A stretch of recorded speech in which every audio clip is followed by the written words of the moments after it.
Hi guys, back with me again in this channel. On today's video, I'm gonna give you a tutorial on how to make a progress chart in Microsoft Excel.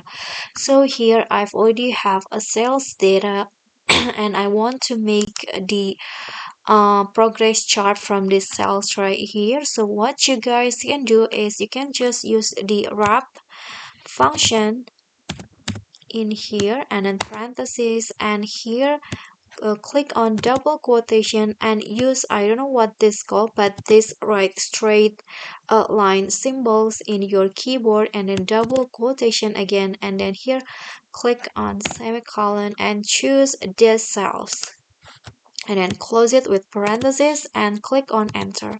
So it will appear like this, and you need to change its font. So click on this and then find the playbill font. So this one's right here, and then here is what it will look like. And if you want to do this for the whole data, just click on like this, and here you can see this is the progress chart of your data.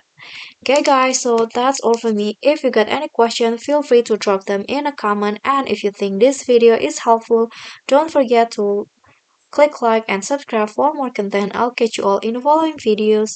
Thank you.